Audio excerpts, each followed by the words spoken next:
हाय। आज 74th independence day of India है। Wish you a very happy independence day. Today is 15th of August 2020. Today we are going to talk about all these important articles. Our reference material would be The Hindu and The Indian Express, both Delhi edition. So the first news is this is about President address on the eve of Independence Day.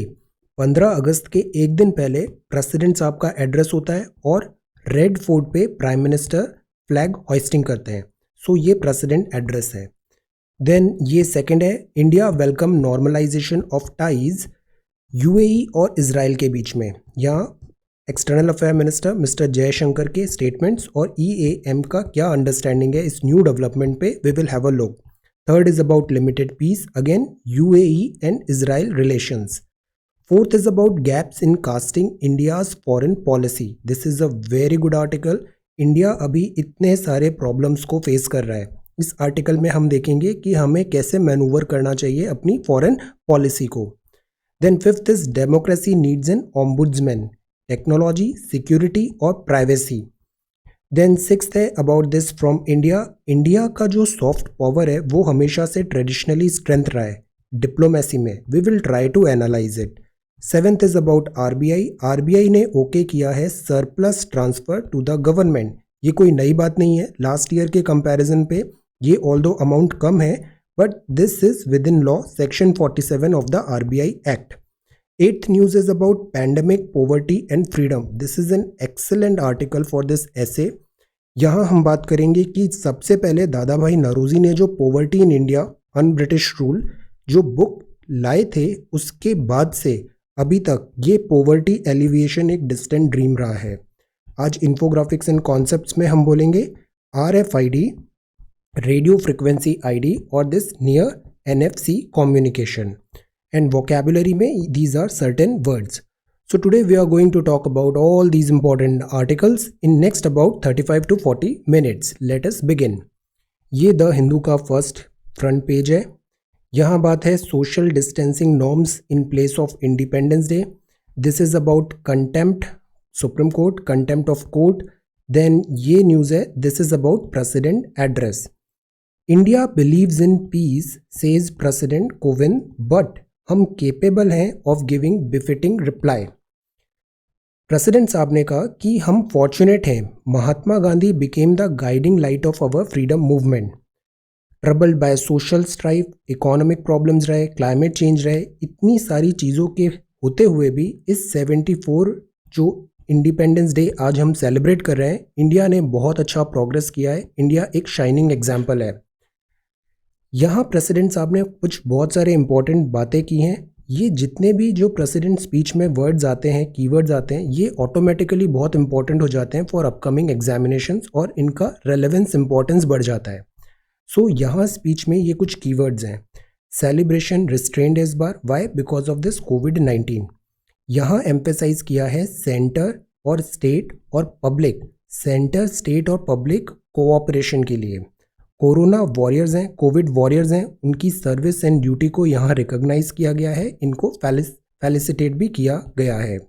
Cyclone Amphan का mention है। Disaster preparedness हमारा focus emphasis होना चाहिए। These are very important. 2020 में बहुत सारे disasters, man made, natural disaster 2020, very very important. प्रधानमंत्री गरीब कल्याण योजना की बात है, वेलफेयर के लिए ये इंपॉर्टेंट स्टेप है। सेल्फ रिलायंट इंडिया पे इंडिया का बहुत ज़्यादा फोकस है, इनिशिएटिव्स ले रहे हैं हम और रिफॉर्म्स भी ला रहे हैं। ये एक और बात प्रेसिडेंट साहब ने कहा, that is about this one nation one ration card. मतलब जैसे हम राशन कार्ड लेते हैं फेयर प्राइस शॉप्स में, पीडीएस में, तो अब एक ही कार्ड है, वो ऑल ओवर इंडिया वैलिड होगा। वंदे भारत मिशन, जिसमें हमने जो फॉरेन में इंडियंस फंस गए थे उनको वापस हम इंडिया में लेके आए, वंदे भारत मिशन का मेंशन है। यूनाइटेड नेशन सिक्योरिटी काउंसिल में इंडिया अभी मेंबर बनने वाला है। वोटिंग में हमको अच्छे वोट मिले, इसका भी यहाँ पे मेंशन है। UNSC सिक्योरिटी एंड सोवरेनिटी हमारा पैरामाउंट है, फोकस है। फोर्सेस जो हैं हमारी, वो सुप्रीम वैलर यहाँ पे रिकॉग्नाइज किया है। लैंडमार्क रिफॉर्म्स जो एग्रीकल्चर में हुए, this is again very important topic, specially ECA 1955 में जो अमेंडमेंट है ट्रेड बैरियर्स कम करने की बात है, एग्री मार्केट रिफॉर्म्स हैं, these are important. Harmony with nature is again very important because जैसे जूनोटिक डिसीजेज हैं, मैन और एनिमल के कॉन्फ्लिक्ट्स हो रहे हैं, नेचर डिजास्टर बढ़ रहे हैं, नेचुरल डिजास्टर चाहे वो फ्लड्स हों या लैंडस्लाइड्स हों, देन लॉक्यूस्ट अटैक भी था। तो harmony with nature is important. Humanity को ज़रूरत है कि हम पुट असाइड करें डिफरेंसेस और कोलैबोरेट करें to save the planet. Compassion and mutual जो हेल्प है ये ज़रूरी है। डिफरेंसेस और जो प्रेजुडाइसेस हैं, let it go differences and prejudices, और एम्ब्रेस करें टेक्नोलॉजी बिकॉज पोस्ट कोविड-19 वर्ल्ड है वो टेक्नोलॉजी ड्रिवन होने वाला है। नेशनल एजुकेशन पॉलिसी की बात है यहाँ पे, काफ़ी टाइम बाद ये पॉलिसी आई है। इंक्लूजन, इनोवेशन और इंस्टीट्यूशंस, इन तीनों पे फोकस है। इंक्लूसिव होनी चाहिए, इनोवेटिव होनी चाहिए और इंस्टीट्यूशनल स्ट्रेंथ को डेवलप करना है। वर्नाक्यूलर भी हमारा फोकस होगा। वर्नाक्यूलर मतलब रीजनल लैंग्वेजेस। प्रेसिडेंट साहब ने कहा कि we have a lot to offer to the global community especially for intellectual and spiritual enrichment and promotion of world peace. सर्वे भवन्तु सुखिनः, सर्वे सन्तु निरामयाः, सर्वे भद्राणि पश्यन्तु, माँ कश्चित् दुख भाग भवेत्। तो ये काफ़ी इंपॉर्टेंट पॉइंट्स हैं। These are very very good for this essay writing and answer writing. ये जो थीम है, अंडरटोन है, दीज आर वेरी इंपॉर्टेंट। तो इस पूरे क्वेश्चन पे, प्रेसिडेंट साहब के स्पीच पे, आज अभी प्राइम मिनिस्टर साहब ने भी स्पीच दिया है रेड फोर्ट पे, इसको हम कल कवर करेंगे। Today let us try to answer this question कि इंडिया का अभी 74th इंडिपेंडेंस डे है। Let us try to discuss. बहुत सारे हाइज आए, कुछ लोज भी आए, बहुत सारे अचीवमेंट्स हैं, कुछ जगह हम चोक भी किए, हम अच्छा परफॉर्म नहीं किए। So it's a long journey. Let us try to discuss this 74th independence day. क्या हाइलाइट्स हैं, किस पोजीशन पे हैं और आगे जो फ्यूचर है वो हमें किस डायरेक्शन पे मूव करना है। 74th independence day, let us try to discuss it. Then ये फ्रंट पेज में वापस आते हैं हम। This is front page the Hindu, और so this is the first page. यहाँ पे सी डिजिटल एजुकेशन का बहुत ज़्यादा न्यूज़ है। ओपन बुक एग्जामिनेशन की बात है, बट ये जो इस टाइप की चीज़ें होती है, जैसे ईमेल में इनकरेक्ट पेपर सेंड हो गया स्टूडेंट्स को during open book examination, now student surprise हैं कि ये क्या हुआ। So these are also one thing. Then this is page number 2। यहाँ पे बात है RFID टैग्स का। RFID टैग्स मतलब जैसे टोल प्लाजा होते हैं, टोल प्लाजा में ये गाड़ियाँ ऐसे मूव होती है, इसमें टाइम लगता है, कई बार चेंज नहीं हो रहा है, ह्यूमन इंटरेक्शन हो रहा है, there are so many things.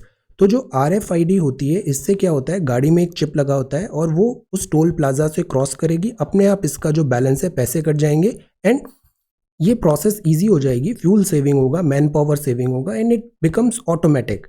RFID जो होता है और एक होता है NFC, इसको अभी हम आगे समझेंगे। Then this is page number 3, fortress independence day. Corona warriors को यहाँ फेलिसिटेट किया जा रहा है, गैलेंट्री मेडल दिए जाएंगे अभी। Then this is page number 4, ये पेज नंबर 5 है, ये देन एडिटोरियल है। Let us go to Indian Express. जो फर्स्ट न्यूज़ है that is about this LAC crisis, line of actual control में जो क्राइसिस है, तो उसमें इंडिया का जो एनवॉय है holds talk with China's apex military body. If truth be told, यहाँ LAC में कोई ज़्यादा डेवलपमेंट हुआ नहीं है। 5 rounds of core commander talk भी हुए, बट कुछ टेंजिबल रिजल्ट्स नहीं आए। अभी भी काफ़ी ज़्यादा एरिया है वो चाइनीज़ की PLA आर्मी विड्रॉ नहीं कर रही है, और इंडिया कॉन्टीन्यूसली डिमांड कर रहा है कि स्टेटस को एंटी हमें तुरंत चाहिए, जो मार्च अप्रैल में पहले वाली सिचुएशन थी, और चाइना इस बात पे हेजिटेट कर रहा है। प्रेसिडेंट साहब ने भी कहा है कि ये जो मिस एडवेंचर है that is not right, India अपनी सोवेर्निटी को फुल्ली गार्ड करेगा। तो अभी चाइना की एपेक्स मिलिट्री बॉडी से अगेन ये टॉक्स हैं। सी, ये Indian embassy in China tweeted this photo of the meeting. इसमें एक लीड आर्टिकल अभी बहुत अच्छा है आगे द हिंदू का, विल हैव अ टॉक की actual reality, then government version और फिर पब्लिक परसेप्शन। ये 3 चीज़ होती है फॉरेन अफेयर्स में, अभी हम इस पे बात करते हैं। देन ये है from India to this Beirut, air force का C-17 ग्लोब मास्टर है, इमरजेंसी ह्यूमैनिटेरियन एड हमने भेजा है। इंडिया की जो सॉफ्ट पावर है ये हमेशा से स्ट्रेंथ है, लाइक ये ह्यूमैनिटेरियन एड देना, कल्चरल टाइज होना, पीपल टू पीपल कनेक्ट होना, all these things. So this is the front page of Indian express, ये रफाल है, विंग्स ऑफ सोफरेनिटी। ये पेज नंबर 2 है। प्राइम मिनिस्टर ने मैसेज दिया, 15th August is a day to pay homage to those greats who worked hard for India's freedom, struggle continues to give strength to millions. ये occasion है कि हम reaffirm करें commitment, एक India ऐसा हो would make our respected freedom fighter proud. Then ये DU ने रॉन्ग पेपर सेंड कर दिया, दिस इज अबाउट 1965। यहाँ पे इंडिपेंडेंस डे में इस बार सबड्यूड है celebration, why because of this covid. This is not at all a good news. यहाँ काफ़ी पेनफुल अभी रिसेंट डेवलपमेंट्स हुए हैं, stress, mental pressure, and there are so many things we really need to address this thing. Then this is suo moto contempt, supreme court की बात है। ये बात है अगेन जो हमने अभी लेबनान में सेंड किया इतना relief material, this shows India's responsibility and this alacrity के साथ India humanitarian aids all over the world जो सपोर्ट एंड सप्लाई करता है, which is a very very good thing. ये इंडिया वेलकम कर रहा है normalisation of ties between UAE और इजराइल। इस पे अभी हम एडिटोरियल में बात करते हैं कि यूएई और इजराइल में क्या डेवलपमेंट हुआ है और इंडिया का ऑफिशियल स्टैंड क्या है। Then this is page number 12 और ये पेज नंबर 13 है, दिस इज 14 और ये अब आता है editorial of Indian express. Let us come back. यहाँ पे जो सेकेंड न्यूज़ एक और था वो था this about UAE and Israel के बारे में। इंडिया ने वेलकम किया है normalisation of ties with UAE and Israel. See, Jaishankar साहब ने कहा कि हम डीपली अप्रिशिएट करते हैं यूएई का जो डिसीजन है, नॉर्मलाइजेशन ऑफ रिलेशन होगा यूएई और इजराइल में। इजराइल जब से भी बना था तो इजराइल के रिलेशंस ट्रेडिशनली अरब कंट्रीज़ के साथ अच्छे कभी भी नहीं रहे। इनफैक्ट इजराइल को रिकॉग्नाइज भी नहीं किया गया एज अ कंट्री और कुछ फॉरेन डिप्लोमेटिक रिलेशंस भी नहीं थे। बट अब यूएई जो कि एक अरब कंट्री है उसके रिलेशंस इजराइल के साथ अभी डिप्लोमेटिक चैनल ओपन हुआ है। मीनवाइल इजराइल और पैलेस्टाइन के बीच में भी जो इश्यूज हैं उसको सॉल्व करने के लिए कुछ आगे स्टेप्स फॉरवर्ड है। इस पूरे बैकड्रॉप में इंडिया इसको वेलकम करता है।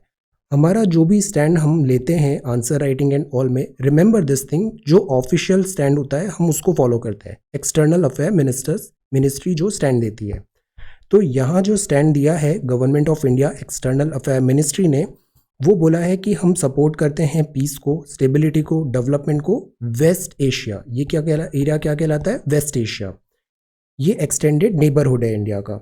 हम नॉर्मलाइजेशन को प्रमोट करते हैं, वेलकम करते हैं। मीनवाइल जो पैलेस्टीनियन कॉज है, ट्रेडिशनली इंडिया हमेशा इसका प्रो पैलेस्टीन रहा है। हमारे जो पॉलिसी रही है, कई बार हमने यूएनएससी में वोट भी किया है, एब्सटेंट भी हुए हैं against this Israel.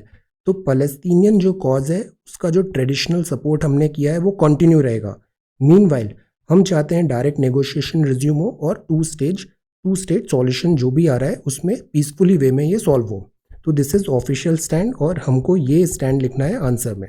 Now both Nations हैं, इजराइल है इंडिया का फ्रेंड है, पैलेस्तीन है वो भी इंडिया का फ्रेंड है, इवन जो यूएई है वो भी इंडिया का बहुत अच्छा फ्रेंड है। तो बोथ नेशंस आर की strategic partners of India. India continuously जो है ट्रेडिशनल सपोर्ट देगा पैलेस्तीन को। हम चाहते हैं जल्दी नेगोशिएशन हो। इजराइल और यूएई ने अभी फुल डिप्लोमेटिक रिलेशंस ऑन किए हैं और इजराइल जो अभी प्लान चल रहा था वेस्ट बैंक एनेक्सेशन का, जैसे ये इजराइल है, दिस इज वेस्ट बैंक और यहाँ पे गाजा स्ट्रिप है टुवर्ड्स मेडिटेरेनियन, ये Gaza strip and this is West Bank. तो इजराइल में अभी मिस्टर ट्रंप ने भी एक सॉल्यूशन दिया था, तो ऐसी बात चल रही थी, we have covered it earlier, कि एनेक्सेशन करेगा वेस्ट बैंक का। बट इजराइल ने कहा है कि अब हम इस स्टेप में आगे नहीं बढ़ेंगे। यूएई ने कहा दैट इज़ गुड, तो चलो अब हम डिप्लोमेटिक रिलेशंस मेंटेन करेंगे। इजिप्ट और जॉर्डन ये केवल 2 अरब कंट्रीज़ हैं अभी तक जिनकी एक्टिव डिप्लोमेटिक टाइज थे इजराइल के साथ। अब ये थर्ड कंट्री हो जाएगा, that is UAE. Egypt, Jordan और यूएई। तो this is again a big news. इसी बात पे एडिटोरियल है, ये फर्स्ट एडिटोरियल है, that is about this NSCN Nagaland. इसको अभी हम कुछ दिन बाद अच्छे से बात करेंगे। Then this is limited peace है। Now this editorial we will talk. Limited जो पीस है इसमें यहाँ पे एडिटोरियल में लिखा है कि ये जो पीस अग्रीमेंट है अगेन इजराइल एंड दिस का फॉर्मलाइजेशन हुआ है अरब इजराइल रिलेशन का, that is a good news. इसमें जो क्विड प्रो क्यो है, गिव एंड टेक है, वो है कि यूएई रिकॉग्नाइज करेगा इजराइल को एज अ कंट्री और फॉर्मल डिप्लोमेटिक रिलेशंस एस्टैब्लिश होंगे। इसराइल इन रिटर्न क्या देगा कि जो कंट्रोवर्शियल प्लान था एनेक्स करना पैलेस्टीनियन वेस्ट बैंक का, वो अब नहीं होगा। अरब जो वर्ड है, एक नया डेवलपमेंट देखने को मिल रहा है कि ये जो फ़लस्तीन इशू था ये हमेशा सेंटर स्टेज रखता था अरब की फॉरेन पॉलिसी का, बट अब वो डीकपल हो रहा है फ़लस्तीन इशू को। इस सवाल पे अब अरब डीकपल हो रहा है। यूएसए ने रिकॉग्नाइज किया है जेरूसलम को एज कैपिटल इसराइल की। यूएसए ने sovereignty over Syrian Golan Heights भी यहाँ पे इसराइल को अज्यूम किया है। तो ये यूएसए का स्टैंड है। यहाँ पे अगर हम देखें पूरा जो अरब वर्ल्ड का पॉलिटिक्स होती है, जियो पॉलिटिक्स होती है, तो यहाँ रिलीजन एक इम्पॉर्टेंट पार्ट होता है। ये अगर हम देखें तो ये पेव वे होगा रीजन का Sunni Arab kingdoms and Jewish majority Israel. Israel में क्या होते हैं, जूइश है, और अरब पेनिनसुला जो है सऊदी जिनका ट्रेडिशनल लीडर है वो सुन्नी डोमिनेटेड है। इसराइल एनहेंस करेगा regional cooperation against their common foe Shia Iran. तो ये जैसे गल्फ है, यहाँ पर है अपना सऊदी, और ये जो एरिया है that is dominated by Sunni, और इस गल्फ के इधर यहाँ पर है ईरान, और ईरान जो डोमिनेटेड है दैट इज़ बाय दिस शिया। और ट्रेडिशनली शिया एंड सुन्नी इनमें अक्सर क्लैशेस हुए हैं। तो यहाँ पे अगर ये अपना डोमिनेंस दिखाना चाहता है सऊदी अरेबिया, इधर ईरान अपना डोमिनेंस दिखाना चाहता है, तो this is again a new Jio political development, regional cooperation. और जो इसराइल है वो ट्रेडिशनली अभी तक दोनों के साथ रिलेशंस ठीक नहीं थे, बट अब जो अरब कंट्रीज हैं they are mending their relation with Israel. Iran meanwhile no good relations. Question now है कि whether Emirates would be able to press the Jewish state to relax its inhuman and illegal occupation of Palestinian territory। यहाँ जो problems हैं, human rights violation है, illegal occupation है, क्या अब इसको जूइश जो कंट्री इसराइल है इसको ये मना पाएगा अरब की ये चीज़ें यहाँ पे स्टॉप हो? तो अगेन अभी डेवलपमेंट हो रहा है, इसमें अभी बहुत सारी चीज़ें आगे निकल के आएंगी। Palestinian leadership on its part should understand the emerging reality in West Asia। Time जब चेंज हो रहा है तेजी से, ग्लोबल जियो पॉलिटिक्स के कंटूर चेंज हो रहे हैं, तो पैलेस्टीनियन को भी यहाँ पे वाइज डिसीजन होगा, they should understand the emerging reality in West Asia. तो ये यहाँ पे एक कमेंट्री है, लिमिटेड पीस है, अभी इसमें बहुत सारी चीज़ें और इंश्योर करनी होगी। So this is limited peace. अब ये जो है आर्टिकल है, लीड आर्टिकल है, gaps in the casting of India's foreign policy. India की फॉरेन पॉलिसी होती है, जैसे कुछ पिलर्स हैं हमारे यहाँ, हम हमेशा से नॉन अलाइनमेंट की तरफ बढ़े हैं, हम वासुदेव कुटुंबकम को मानते हैं, हम पूरे वर्ल्ड में पीस एंड ऑर्डर की बात मानते हैं। इंडिया ऐसा कंट्री है जिसने कभी एग्रेशन नहीं किया, एंड इंडिया जो है वो ट्रेडिशनली सॉफ्ट पावर पे ज़्यादा एम्फेसाइज किया है। तो इंडिया की फॉरेन पॉलिसी रही है, जैसे हमने चाइना के साथ किया था, जिस पंचशील के सिद्धांत किए थे, तो these all have remained the pillars of our foreign policy. But आज की डेट पे हम काफ़ी ज़्यादा सेटबैक फेस कर रहे हैं। व्हेन सोरोस कम, मुसीबतें आती है तो वो एक साथ ही आ जाती हैं, बटालियंस में आती हैं। तो this is the thing we are facing right now. Unprecedented pandemic है अभी। चाइनीज़ जो सोल्जर्स हैं they are squatting on India side of the line of actual control. China के सोल्जर्स यहाँ पे आ गए हैं। कार्टोग्राफिक एग्रेशन है बाय लिटिल नेपाल, नेपाल ने नया मैप प्रोड्यूस किया। Iran joining a virtual alliance with China, this is again setback. Russia close हो रहा है चाइना के साथ। पाकिस्तान मीनवाइल शूटिंग करता रहता है एलओसी पे। लूमिंग फाइनेंशियल क्राइसिस भी हो रहा है। तो अभी बहुत सारे चैलेंजेस आ रहे हैं, और ये सारे चैलेंजेस एक साथ आ रहे हैं, तो this is a cause of worry. Strategic depth ज़रूरी है फॉरेन रिलेशंस में। तो जब बहुत सारी चीज़ें ख़राब होने लग जाती है तो ज़रूरी होता है कि हम वापस ड्राइंग बोर्ड में जाएं और रिकैलिब्रेट करें अपनी स्ट्रैटेजी। ग्लोबल सिचुएशंस अभी फ्लक्स है, अनसर्टेनिटी है, वर्ल्ड किस डायरेक्शन में जाएगा। कोविड-19 is not over yet, surprises on the way हैं। पोजीशन पे इन्फ्लुएंस करेगा शेप ऑफ द पोस्ट कोविड-19 वर्ल्ड। नाउ अभी तक का जो हम देखें फॉरेन जो रिलेशंस होते हैं उसमें स्टोरीज आती है, जैसे एलएसी की स्टोरी आई थी, या फिर से पाकिस्तान का जो ट्रेडिशनल नैरेटिव रहता है, या नेपाल के साथ नैरेटिव है, श्रीलंका बांग्लादेश के साथ है, अफगानिस्तान, यूएसए, रशिया। इनमें तीन चीज़ें होती है, जैसे हम बोलते हैं ना truth is stranger then fiction. जो स्टोरी होती है उसके तीन पार्ट होते हैं। एक तो होता है रियल सिचुएशन, जैसे इंडिया और चाइना की एक्चुअल क्या सिचुएशन है एलएसी में, ये बात हमको पता नहीं चलती है। रियल सिचुएशन होती है वो यूजुअली केवल हायर लेवल पे होती है, या फिर जो इंटरलॉक्यूटर्स हैं, जो फ्रंट में जो खड़े हुए हैं, उन्हीं को पता है कि एक्चुअल में क्या स्थिति है यहाँ पे। फिर दूसरा स्टोरी का पार्ट होता है वर्जन, वो होता है ऑफिशियल वर्जन, जैसे एक्सटर्नल ऑफ अफेयर मिनिस्टर ने जो स्टेटमेंट फॉलो किया, तो ये ऑन रिकॉर्ड बातें होती है, पेपर में लिखने वाली बातें होती हैं, तो हम यूजुअली इसको फॉलो करते हैं। ऑफिशियल वर्जन ये हम मानते हैं, रियल सिचुएशन हमें नहीं पता है। ऑफिशियल वर्जन जो सरकार देती है हम उसको ऑफिशियल फॉर्मल रिकॉर्ड मानते हैं। एक और स्टोरी होती है, वो होती है आम जनता क्या सोच रही है। जैसे टीवी डिबेट में हम देखते हैं नॉइज होता है, विट्रियॉल होता है, सो मच ऑफ नॉनसेंस। ये जनरल पिक्चर क्या है, पब्लिक ओपिनियन क्या है। चाइना के साथ यहाँ पे ban China, so much of noise, everything, तो ये क्या हुआ, पब्लिक ओपिनियन हुआ। ये ज़रूरी नहीं है कि करेक्ट हो, ऑन रिकॉर्ड हुआ, इसमें हमने सर्टेन स्टेप्स लिए। बट जो रियल सिचुएशन थी तो उसमें हमने देखा हमारा इंपोर्ट और बढ़ गया है चाइना का इन जून जुलाई, अप्रैल मई जून जुलाई में। तो वर्जन्स अलग अलग होते हैं, we need to understand it with some maturity. Dreams जो वर्ड है वो डिस्टर्ब होता है ओकेजनली जब रियलिटी आ जाती है और हम रियलिटी के लिए तैयार नहीं है, स्पेशली ये पब्लिक ओपिनियन। तो दैट इज़ वाई सरकार क्या करती है, नैरेटिव डेवलप करती है। लोगों में नैरेटिव होता है, जर्नलिज्म में नैरेटिव होता है, एक कलर करने की कोशिश होती है, पॉजिटिव इंप्रेशन बनाने की ज़रूरत होती है कि all is well, nothing to worry, everything is fine, सरकार पूरे कंट्रोल पे है। अक्सर जब प्रॉब्लम आती है तो हम फायर फाइटिंग करते हैं। फायर फाइटिंग मतलब जब प्रॉब्लम हो गई तो हम उसको सुधारने की कोशिश करें, बट जब वो प्रॉब्लम हो रही थी तब हमने कुछ नहीं किया। नॉर्मलसी और कंफर्ट की तरफ हम बढ़ते हैं। और एक और चीज़ है, पब्लिक जो मेमोरी होती है ना, पब्लिक का ओपिनियन होता है, ये बहुत फिकल होता है, आज है कल कुछ और हो जाएगा, शॉर्ट लिव्ड होता है। अब चाइना का एग्जाम्पल देखते हैं। वुहान स्पिरिट हुआ, प्राइम मिनिस्टर चाइना गए, ममलापुरम टॉक्स हुआ, वो इंडिया में आए, शी जिनपिंग, और फिर चाइना का एग्रेशन हुआ। हमने कहा हम बिफिटिंग रिप्लाई देंगे, all good now, everything is good now, India में न्यूज़ में कवर हो गया, जो हमने न्यूज़ वॉर है वो जीत लिया, now we are okay. But ये जो स्टोरी है ये क्या ग्राउंड रियलिटी को बता रही है? नो। रशिया के साथ 1962 का अगर हम स्टोरी देखें तो रशिया की तरफ से कोई सिग्निफिकेंट हेल्प नहीं आया था, बट फिर भी पब्लिक गुडविल होता है कि रशिया इंडिया का बहुत अच्छा फ्रेंड है, रशिया से हम 60% आर्म्स लेते हैं। तो ये तो एक बायर और सेलर रिलेशनशिप भी है।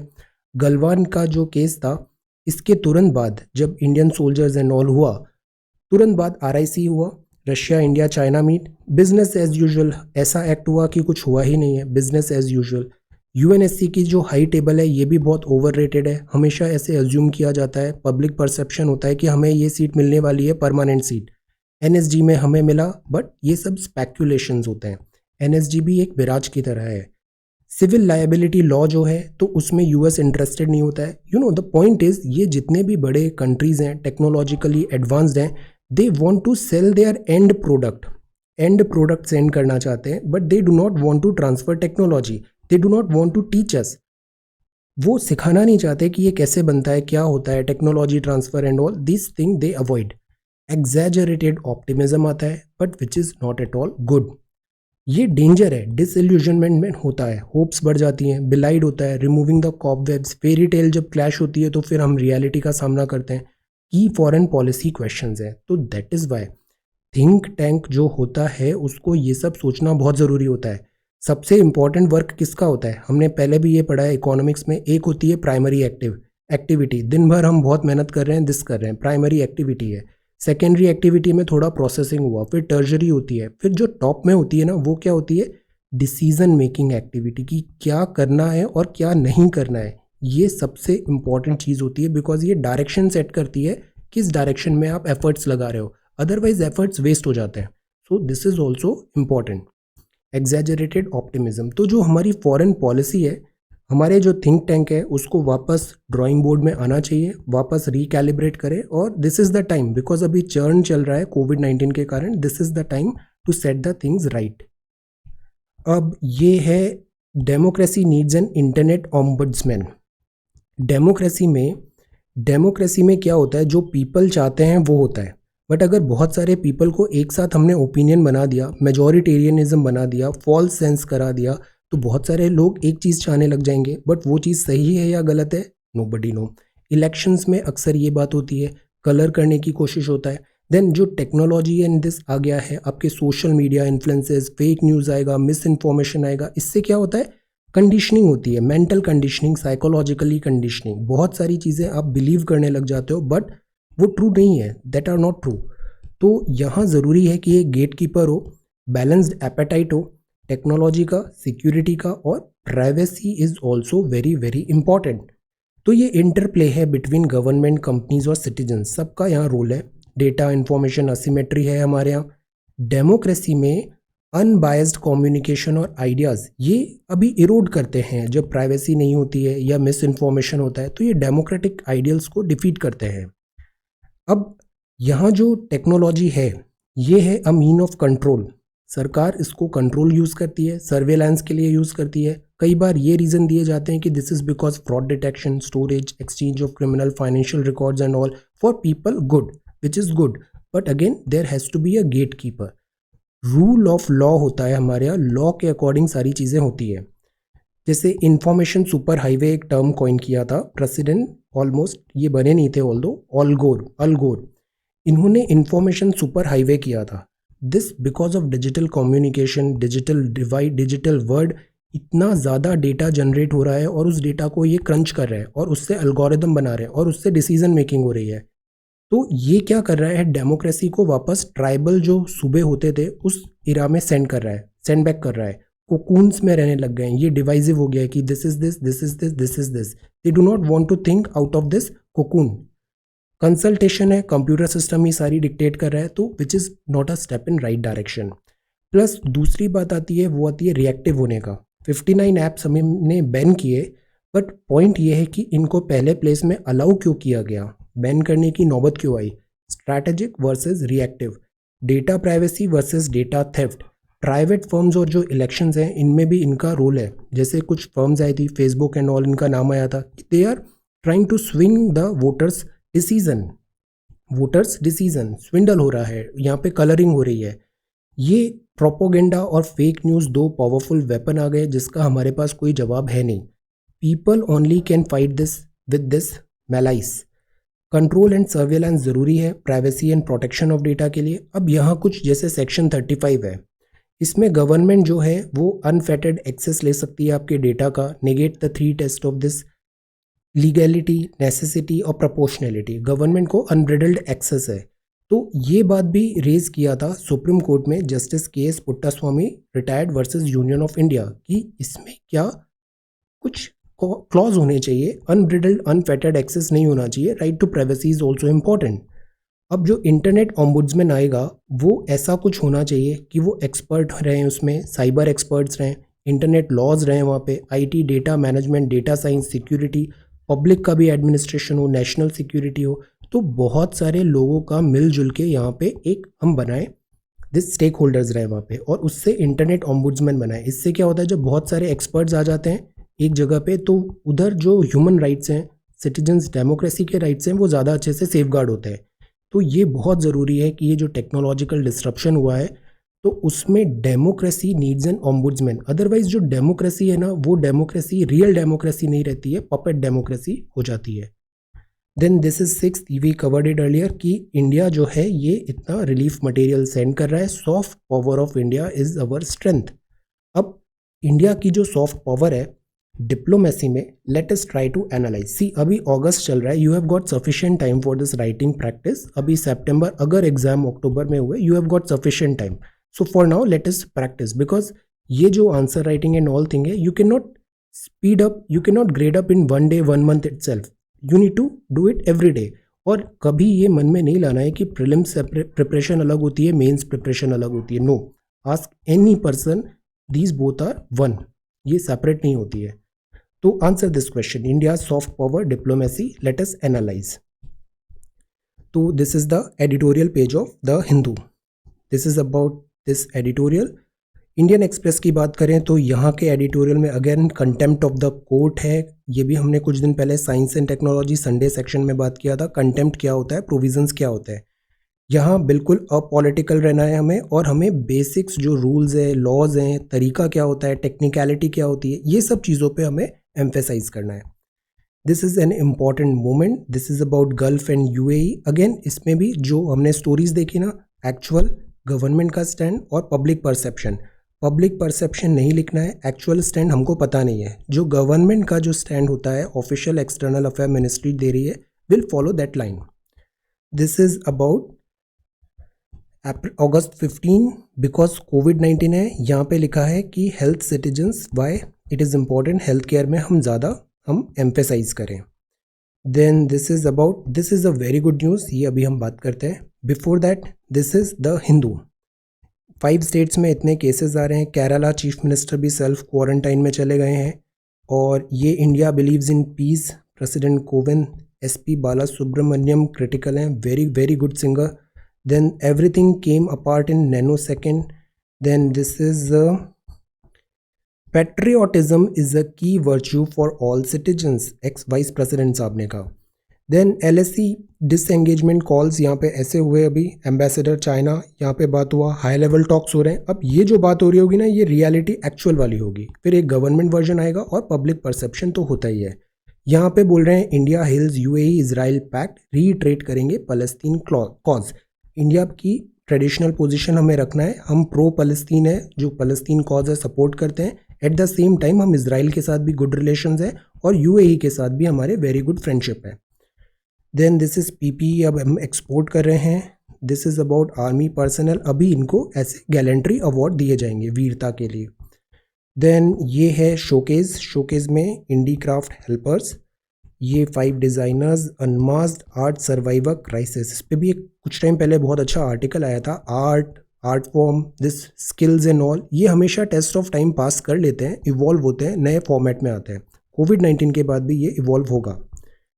This is the test of memory, this is the test of memory, ये घेवर है पूरी आलू।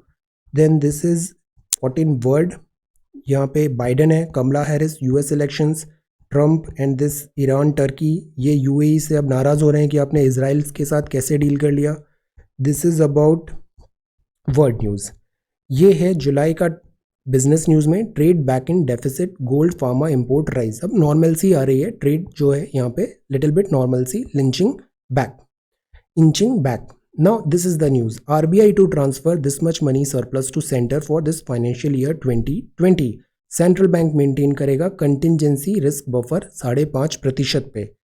ये जो न्यूज़ है that is about this business news, यहाँ पे बताया है। अकाउंटिंग ईयर भी चेंज है, आरबीआई अलाइन कर रहा है जुलाई जून को अकाउंटिंग ईयर, जो गवर्नमेंट के April March fiscal order in order ज़्यादा इफेक्टिव मैनेजमेंट हो कंट्रीज फाइनेंसेस का, तो ये भी यहाँ पे चेंज है। Let us talk about this surplus transfer.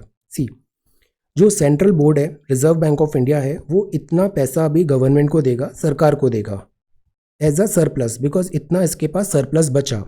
ये डिविडेंड है, सेंट्रल गवर्नमेंट 1920 में पे करेगा। If you remember last year 1.76 lakh crore रुपए ट्रांसफर किया था एज अ सरप्लस, आरबीआई ने गवर्नर को, आरबीआई ने गवर्नमेंट को। इस बार ये अमाउंट कम है, 67.5% लोअर है। अब सरकार को इतना पैसा मिलेगा, सरकार क्या करेगी? सरकार के पास वैसे ही पैसे नहीं है, तो वो फिस्कल डेफिसिट जो था उसकी भरपाई करेगी। फिस्कल डेफिसिट, बिकॉज अगस्त में ही हमने देखा था 80% साल भर का हमारा अगस्त में ही खर्चा हो गया। हम रिकैपिटलाइज करेंगे बैंक को, बिकॉज बैंक के पास भी पैसा नहीं है, एनपीए बढ़ता जा रहा है, दैट इज़ वाई हम रीस्ट्रक्चरिंग ऑफ लोन्स की भी बात कर रहे थे। तो इधर भी रिकैपिटलाइज करेंगे, जो ये 57,000 करोड़ रुपए आएंगे, इन 2 जगह यूज़ होगा। ये कुछ आउट ऑफ लॉ नहीं है। सेक्शन 47 आरबीआई एक्ट बोलता है कि जो प्रॉफिट है आरबीआई का, वो ट्रांसफ़र होना चाहिए गवर्नमेंट को। सब कुछ करने के बाद कंटिजेंसी और नेसेसरी मेजर्स जो आरबीआई लेती है, पॉलिसी मैंडेट का, स्टेबिलिटी कंसिडरेशन करने का, ये सब खर्चा निकाल के जो सरप्लस बचता है इतना, वो आरबीआई ट्रांसफ़र कर देगी गवर्नमेंट को। ये सेक्शन 47 आरबीआई एक्ट बोलता है, तो दैट इज़ ओके। अब आरबीआई के पास पैसे कहाँ से आते हैं? तो आरबीआई बैंक का भी बैंक है, इसने काफ़ी लोगों को पैसे दिए हैं, वहाँ से इंटरेस्ट आएगा। तो सेंट्रल बैंक की जो इनकम होती है वो लार्जली आती है रिटर्न से, फॉरेन करेंसी एसेट्स के जो उसने अर्निंग किया, या डिपॉजिट्स जो लोग करते हैं सेंट्रल बैंक, दूसरे बैंक ने इधर से लिया। इंटरेस्ट जो अर्न करेगा वो लोकल रुपी डिनोमिनेटेड गवर्नमेंट बॉन्ड्स में, सिक्योरिटीज़ में उधार देता है ये बैंक्स को शॉर्ट टेन्योर के लिए, तो उधर से भी इनकम होती है। फिर वो बोरोविंग होती है स्टेट गवर्नमेंट भी पैसा लेती है, फिर उसको इंटरेस्ट के साथ वापस चुकाती है, तो ये इंटरेस्ट क्या हुआ, इनकम हुई सेंट्रल गवर्नमेंट को भी। तो ऐसा करके आरबीआई के पास ये बहुत सारा पैसा आता है। अब इस बहुत सारे पैसे में से ये कंटिजेंसी अलग होती है, ये ऑपरेशनल कॉस्ट अलग होती है, ये कुछ और मेंटेनेंस एंड एवरीथिंग अलग होता है। अब ये जो बचा दैट इज कॉल्ड सरप्लस, ये सरप्लस वो सरकार को ट्रांसफर कर देगी फाइनेंशियल ईयर दिस 1920 का, ये 57,000 करोड़ रुपए है। So this is the news. ये है pandemic poverty and this freedom, ये इंडियन एक्सप्रेस का ये बहुत अच्छा आर्टिकल है that is about this pandemic poverty and this freedom. Poverty जो है ना ये हमेशा से बजवर्ड बना रहा है। दादा भाई नारोजी ने सबसे पहले 77 में poverty in India un British rule एक लेके आए थे। पॉवर्टी इन्होंने इस नेशनल इनकम वगैरह कैलकुलेट किया और गरीबी इन्होंने बताया, गरीबी सबसे बड़ा दुश्मन है। तो जो आइडिया ऑफ फ्रीडम है, फ्रीडम जो था वो हमें ब्रिटिशर्स से तो लेना था, बट असली जो फ्रीडम चाहिए वो हमें चाहिए इस पॉवर्टी से। तो ये आइडिया हमारे फ्रीडम स्ट्रगल में भी रहा। गांधी जी बोलते थे अंत्योदय करना है, पॉवर्टी को हटाना है, इसीलिए नेशनल प्लानिंग कमेटी 1938 में भी इसकी बात हुई। इकोनॉमिक ग्रोथ होगा, इंडिपेंडेंस के बाद गरीबी उन्मूलन होगा। ये गरीबी उन्मूलन सरकार ने भी किया, दादा भाई नौरोजी ने भी किया, गांधी जी ने भी किया, आज 2020 भी आ गया, बट ये पॉवर्टी जैसे के तैसे बनी हुई है। ऑल्दो पॉवर्टी के लिए काफ़ी सारे हम प्रोग्राम्स कॉन्स्टिट्यूशन में हैं, जैसे डीपीएसपी में हमने मेंशन किया है, आर्टिकल 37 मीन्स ऑफ लाइवलीहुड की बात है, इक्वालिटी एंड अपॉर्चुनिटी की बात है। बट द पॉइंट इज 2011 के बाद से कोई ऑफिशियल एस्टिमेट्स अभी तक नहीं आए हैं दिस पॉवर्टी का। तो जब तक आपको एस्टिमेट्स नहीं आएंगे आप उससे पॉलिसी कैसे बनाएंगे। जैसे हमने एनसीईआरटी पढ़ लिया है, एनसीईआरटी बुक्स पढ़िए 9, 10th, 11th almost we have covered. Excellent foundation बनाएगा वो this all every competitive examination. 2011 के बाद जैसे पहले रंगराजन कमेटी आई, तेंदुलकर कमेटी इससे पहले आई, तो नो ऑफिशियल एस्टिमेट्स हैं 2011 के बाद। कॉन्स्टिट्यूशन जो मेकर्स हैं वो कॉन्शियस हैं कि poverty is the real thing, exploitation, poverty, inequality ये दूर करना ज़रूरी है। ऐसे में ये पॉइंट्स लिखने हैं, not just in money metric term, GDP numbers are not everything.